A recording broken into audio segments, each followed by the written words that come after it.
오늘의 주요 뉴스입니다.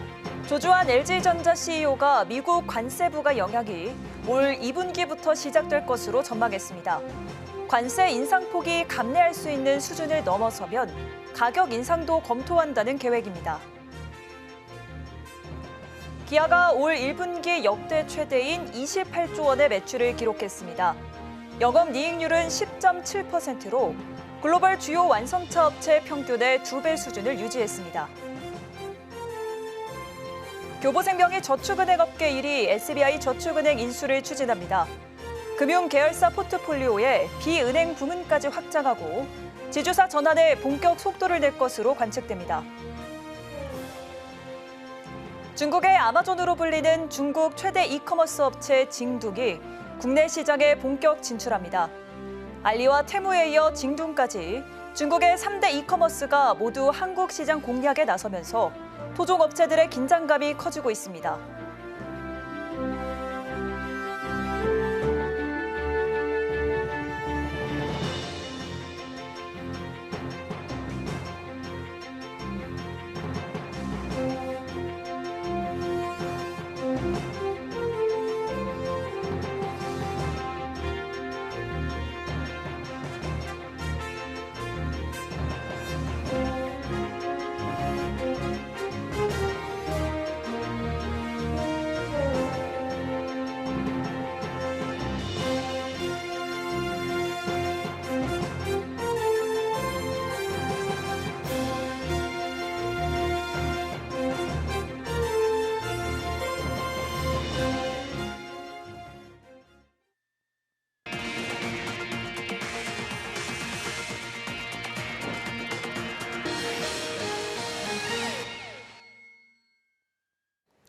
여러분 안녕하십니까? 4월 25일 서울경제 뉴스5 시작합니다. 조주환 LG전자 최고 경영자가 미국 관세부가 영향이 올 2분기부터 시작될 것으로 전망했습니다. 관세 인상폭이 감내할 수 있는 수준을 넘어서면 가격 인상도 검토한다는 계획인데요. 미국 공장 증설은 사실상 가장 마지막 단계가 될 것이라고 밝혔습니다. 김혜영 기자입니다. LG전자가 올 2분기부터 미국발 관세 여파가 본격화될 것으로 내다봤습니다. 조주환 LG전자 CEO는 어제 서울대학교 특별 강연에 앞서 기자들과 만나 관세 정책 시행 전 제품을 미리 사두는 풀인 효과는 1분기에는 크지 않았다며 관세 여파는 2분기부터 시작될 것이라고 말했습니다. 현재 미국 정부는 국가별 상호 관세는 유예하고 전 세계 국가의 10%의 보편 관세만 부과한 상황. 관세 영향이 심각해질 경우 제품 가격 인상 가능성도 내비쳤습니다.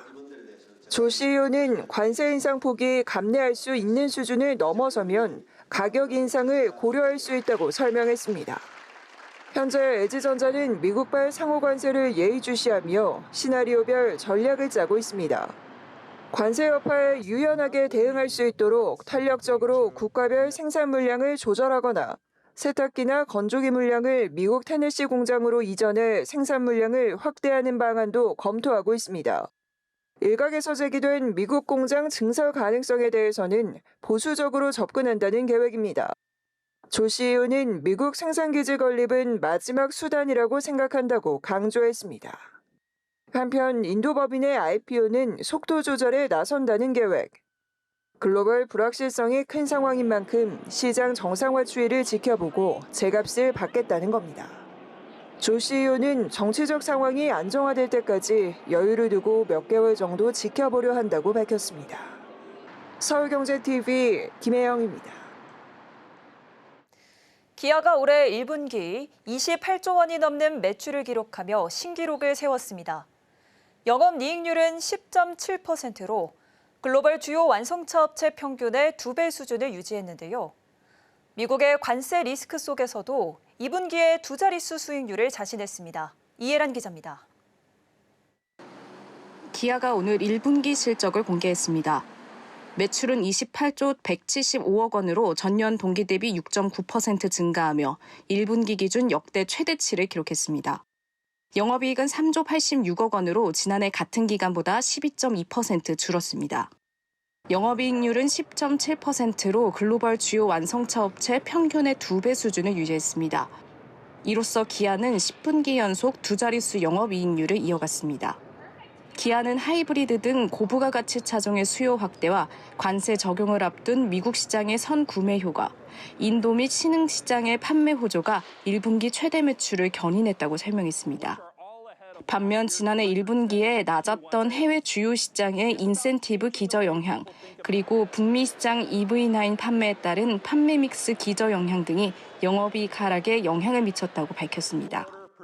2분기 실적 우려에 대해선 타스만 등 신차 효과와 EV6, EV9 등 현지 생산 전기차를 통한 보조금 혜택으로 차종 믹스 영향은 크지 않을 것이라며 두 자릿수 영업이익률이 유지될 것으로 전망했습니다. 기아는 관세에 대응하기 위해 미국에서 생산한 차량은 미국에서 판매하겠다는 전략입니다.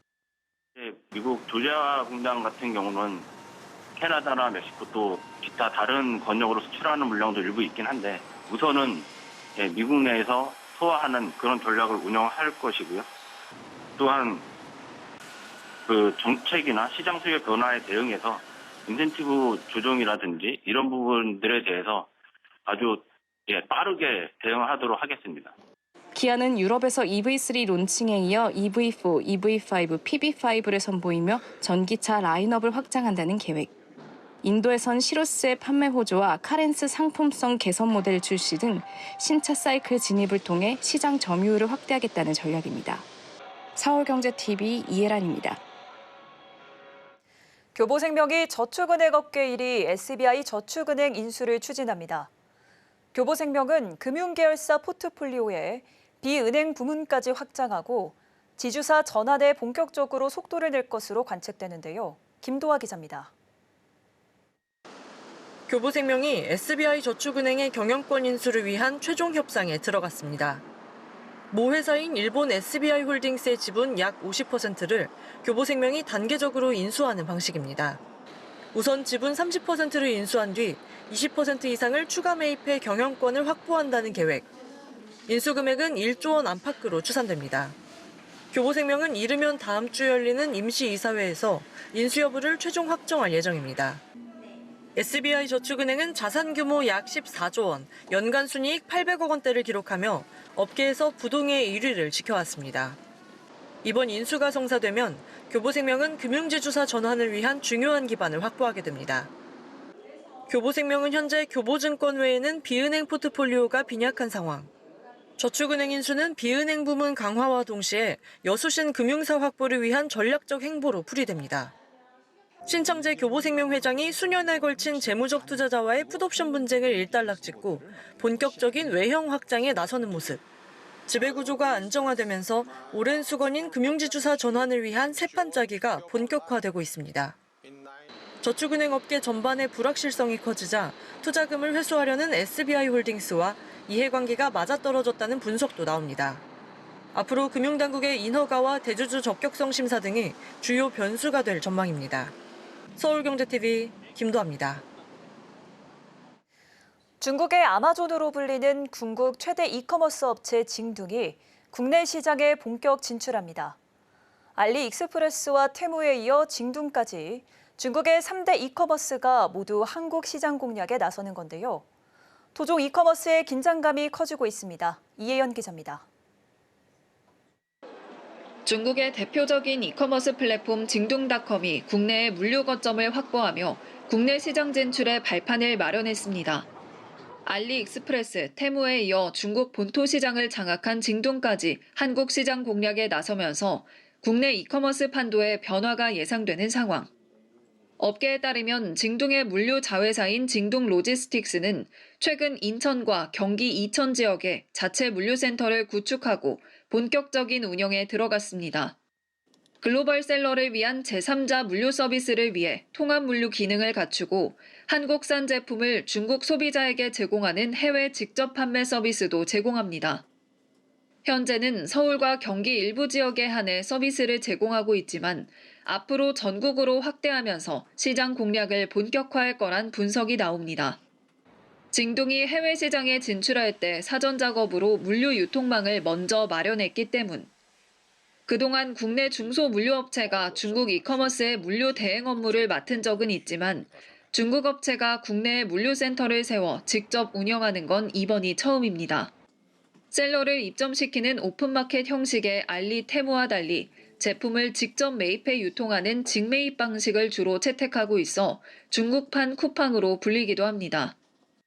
지난해 징동닷컴의 매출은 전년 대비 6.8% 성장한 1조 1,588억 위안, 한화로 약 227조 원입니다.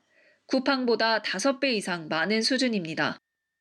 징동의 국내 물류센터 구축이 국내 이커머스 시장 진입을 위한 교두보가 될 거란 분석이 나오면서 중국 플랫폼의 저가 물량 공세가 국내 이커머스 시장에 어떤 파장을 일으킬지 촉각이 모이고 있습니다.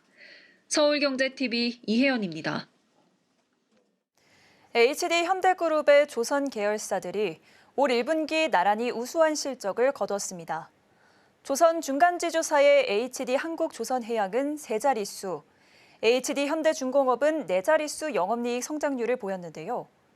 미국 트럼프 대통령이 관세 협상에 조선업 협력을 지속적으로 언급하면서 당분간 호실적이 이어질 거란 관측이 나옵니다. 김효진 기자입니다. HD현대의 조선 중간지주사 HD한국조선해양이 1분기 어닝 서프라이즈를 기록했습니다. HD한국조선해양은 올 1분기 연결 기준 매출 6조 7,717억 원, 영업이익 8,592억 원을 기록했습니다. 매출은 전년 동기 대비 22.8%, 영업이익은 436.3% 각각 늘었습니다. 조업 일수가 줄었지만 생산성을 높였고 고부가 가치 선박 위주의 수주 덕에 호실적을 기록했습니다. 여기에 달러로 수주 대금을 받는 조선업 특성상 환차익 효과도 한몫했다는 분석이 나옵니다. HD한국조선해양은 주요 자회사들이 모두 흑자를 기록하며 8분기 연속 흑자를 이어갔습니다. 특히 HD현대중공업은 매출 3조 8,225억 원, 영업이익 4,337억 원으로 실적을 이끌었습니다. 전년 동기와 비교하면 영업이익은 1,936.2% 늘어 4자릿수 성장률을 보였습니다. HD현대사모도 매출 1조 9,664억 원, 영업이익 3,659억 원을 기록했습니다. 유일하게 적자였던 HD현대미포도 1분기 매출 1조 1,838억 원, 영업이익 685억 원을 기록하며 흑자 전환에 성공했습니다. 업계에선 당분간 조선업계 호실적이 계속될 것으로 관측하고 있습니다. 트럼프 미국 대통령이 최근 동맹국에 최첨단 선박을 주문하겠다는 뜻을 밝히면서 향후 수주에도 긍정적인 영향을 미칠 것으로 관측되고 있고 존 펠란 미국 해군성 장관의 방한 소식으로 한미 간 조선 협력에 대한 기대감도 커지고 있습니다. 서울경제TV 김효진입니다. 카카오뱅크가 국내 인터넷 전문은행 최초로 글로벌 디지털 금융시장 공략에 나서며 시장 확장의 속도를 높이고 있습니다. 인도네시아 진출에 이어 오는 6월에는 태국 금융지주사와 컨소시엄을 구성해 뛰어든 대구 가상은행 인가 결과 발표를 앞두고 있습니다. 이연아 기자입니다. 오는 6월 인터넷 전문은행 카카오뱅크와 태국 금융지주사 SBX, 중국 텐센트 계열 위뱅크가 참여한 컨소시엄의 태국 가상은행 인가 신청 결과가 나옵니다.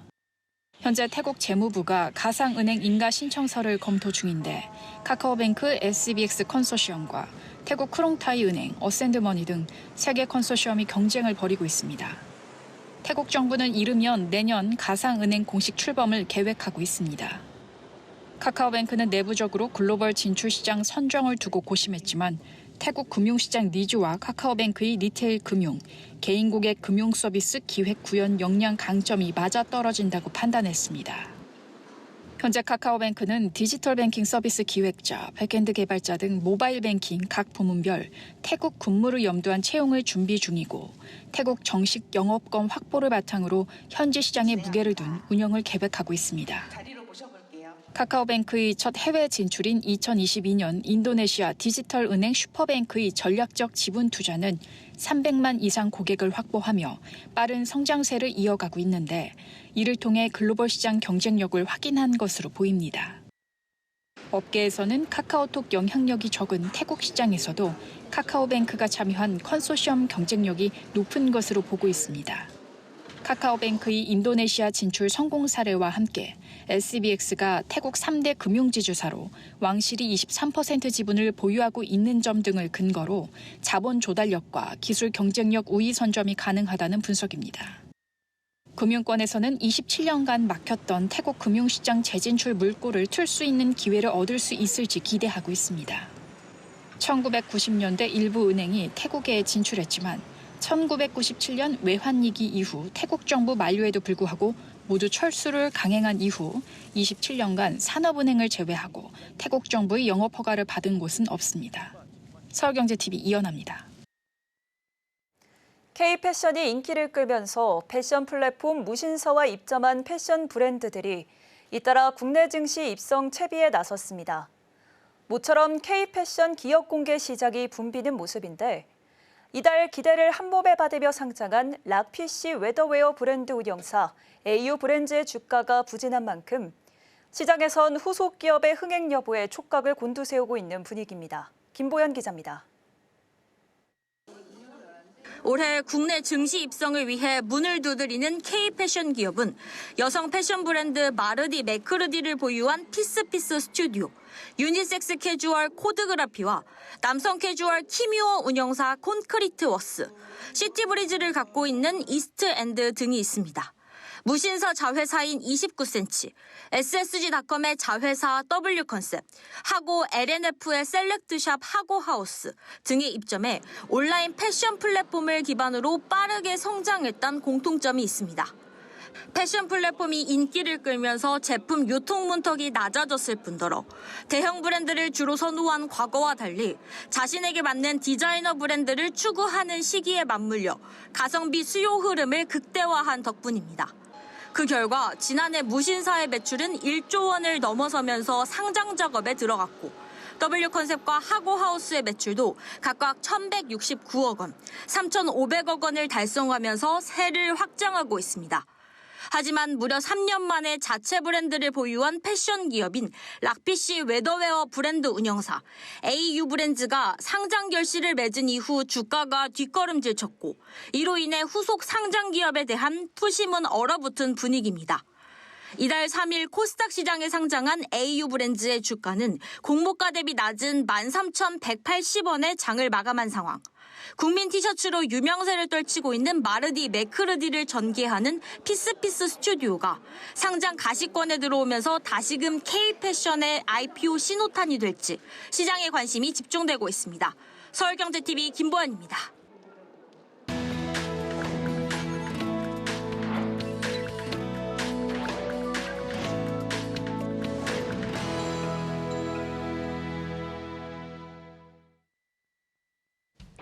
위클리비즈 유여원입니다. 카카오뱅크가 내 안의 어린이 찾기 이벤트를 진행합니다. AI 기술을 활용해 사용자의 얼굴을 어린이 시절로 만들어주는 이벤트인데요. 카카오의 AI 모델 콜라주 바이 카나나 기술을 적용했다고 합니다. 이벤트에 참여하려면 카카오뱅크 앱에서 내 안의 어린이 찾기 페이지를 찾고 셀카를 찍거나 인물 사진을 등록하면 되는데요. 그럼 AI가 사진 속 인물을 어린아이 이미지로 구현해낸다고 합니다. 어린이날이 얼마 남지 않은 지금 카카오뱅크의 내 안의 어린이 찾기 이벤트를 통해 어렸을 적의 나로 돌아가 보는 건 어떨까요? 현대백화점이 압구정 본점에 프리미엄 글라스 와인바를 오픈했습니다. 이곳에서는 병당 200만 원을 훌쩍 넘는 5대 샤토를 글라스로 제공한다고 하는데요. 전 세계 와인 애호가들이 인정하는 보르도 1등급 5대 샤토를 한 잔씩 맛볼 수 있다고 합니다. 또 셰프가 개발한 특별한 요리도 선보인다고 하는데요. 한우와 성게, 광어, 샤키테르 등이 조합된 한입 크기의 요리 아뮤즈 뷰시가 준비되어 있다고 합니다. 이 요리는 와인과의 조화가 특히 좋다고 하는데요. 고급 와인과 함께 즐기는 특별한 요리, 현대백화점 글라스 와인바에서 경험해보시죠. 크보빵에 롯데만 없어서 섭섭하셨던 분들, 롯데 자이언츠가 거인빵을 선보입니다. 세븐일레븐의 운영사 코리아세븐은 롯데 자이언츠와 손잡고 다음 달 신상품을 출시한다고 밝혔습니다. 이번 컬래버 상품은 거인의 함성 마 시리즈로 롯데 구단의 시그니처 응원 문구인 마를 활용해 부산의 응원 문화를 표현했다고 하는데요. 상대팀 투수가 견제구를 던질 때 롯데 팬들이 말하는 함성을 외치는 문화를 적용했다고 합니다. 협업 상품은 총 7종입니다. 인기과자 팅클이 마 돌아왔다 팅클로 부활하며 빵류 2종과 함께 크러쉬 맥주, 월드콘이 각각 마 비어라, 자이언츠 월드콘으로 출시된다고 합니다. 크보빵이 출시 사흘 만에 100만 봉지 완판을 기록한 가운데 롯데 시리즈도 선풍적 인기를 끌어낼 수 있을지 주목됩니다. 농심이 반다이와 협업해 농심 라면 키링을 전 세계에 선보입니다. 농심은 지난 2022년부터 일본 현지에서 반다이와 함께 캡슐 토이를 운영해 왔는데요. 올해부터는 글로벌 시장으로 판매를 확대한다고 합니다. 이번 글로벌 버전은 한글 패키지 디자인을 그대로 반영한 것이 특징인데요. 신라면 짜파게티, 너구리, 육개장 등 총 9개 디자인으로 구성됐습니다. 국내에서는 잠실과 수원에 위치한 가샤폰 반다이 오피셜 샵에서 만나볼 수 있다고 하는데요. 향후에는 중국, 인도, 필리핀 등 아시아를 넘어 미국, 캐나다, 호주에서도 출시된다고 합니다. 전 세계로 K라면을 알릴 농심 라면 키링, 라면만큼 사랑받을 수 있을지 기대됩니다. 위클리비즈였습니다.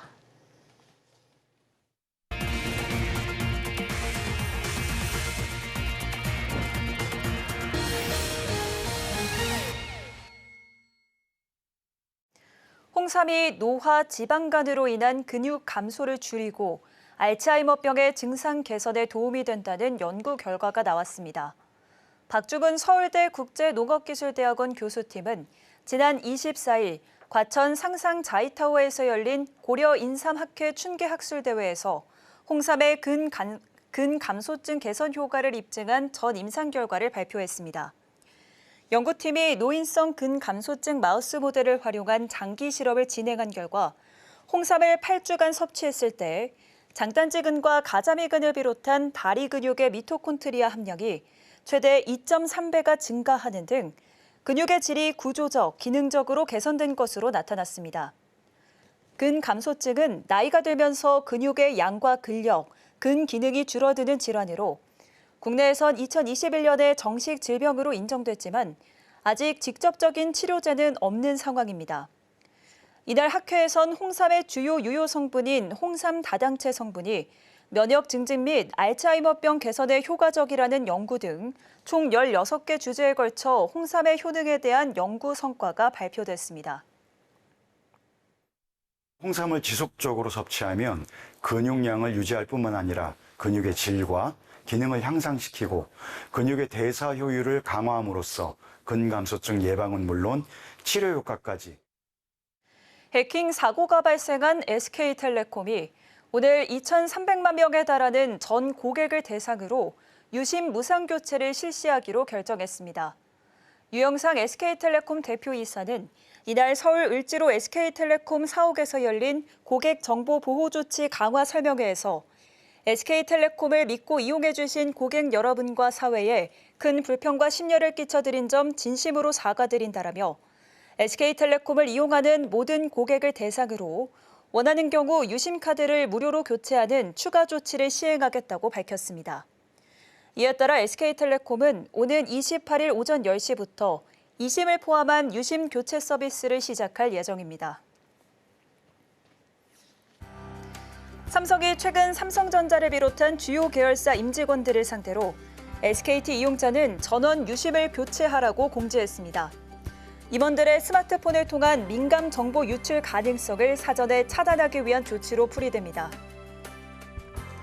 SK온이 미국 전기차 스타트업인 슬레이트와 약 4조 원 규모의 배터리 공급 계약을 체결했습니다.